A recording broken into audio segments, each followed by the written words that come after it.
If you're buying or selling a home at about 400K or more, there's a growing problem that you need to know about.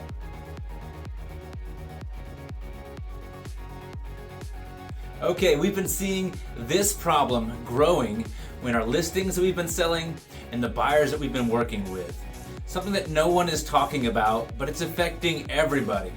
And if you're at about that 400K, give or take, or more price range, if you're buying a home or selling a home, you need to be considering this because sellers are wondering, why is my home on the market for so long? Why hasn't it been selling? Why aren't we getting the showings that we would have expected? And oh goodness, I've seen the homes that sold, just a few months ago or 6 months ago and last year, and my home is way better than that, right? And buyers are pushing back right now on those pre-existing homes that are right about 400K or more.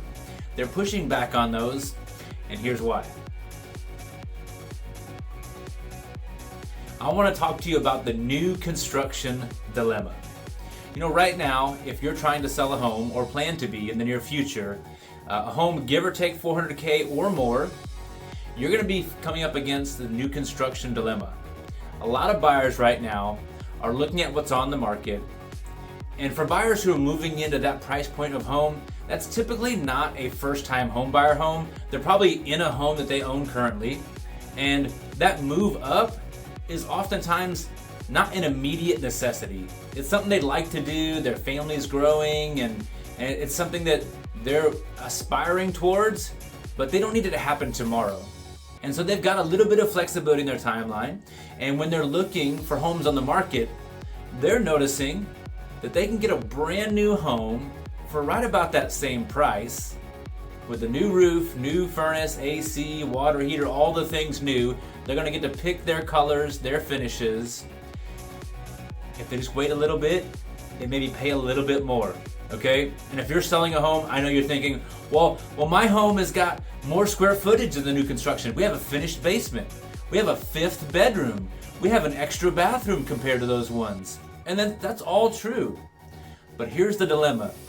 Buyers are okay getting a little bit less, knowing they're getting a brand new home. I know that may take a minute to sink in as a seller because you've already got an idea of what you think your home's gonna sell for and how amazing it is and how it's in a premier neighborhood, and those things can all be true. But let me share a story with you of something that happened recently. We talked with a woman trying to sell her home, and God bless her.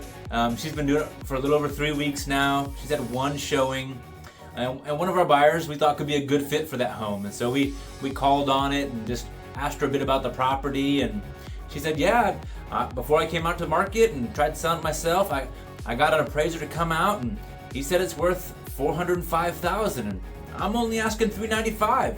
It's a really good deal.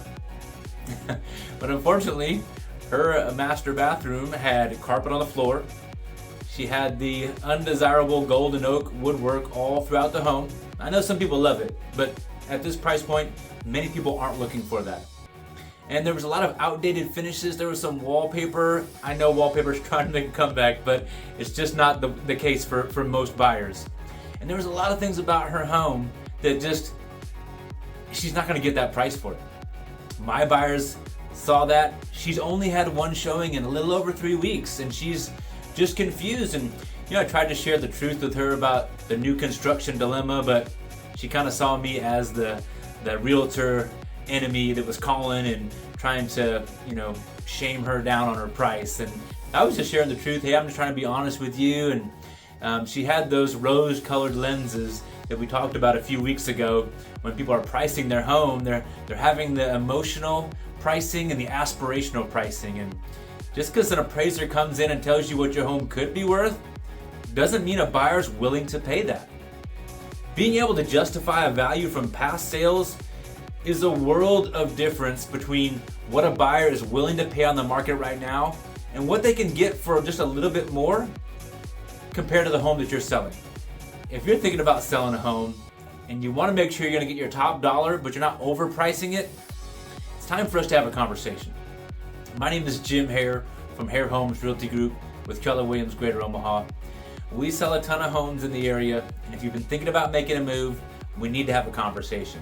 If you're thinking about buying a home, we also need to have a conversation. We've got great material to put in your hands, packets to help you sell your home, packets to help you buy a home, that will give you good information on things like this so that when you go to market, you're prepared and know what to expect. Because when you know what to expect, it helps manage your emotions a whole lot. When you're a seller on the market and you've been there for 3 weeks and you're not getting showings and you don't know why, you get emotionally exhausted and you get worried that maybe your home won't sell and you're not sure why. But if you can know the current conditions of the market, what buyers are thinking, and how that affects the sale of your home, or if you're buying a home, how that should affect your pursuit of your next home, it changes everything. And so if that's you, shoot me a text or give me a call with the number after this, or if there's a button you can click on the ad that you're watching, you can do that as well. But I really appreciate your time. May God bless you and have an amazing day.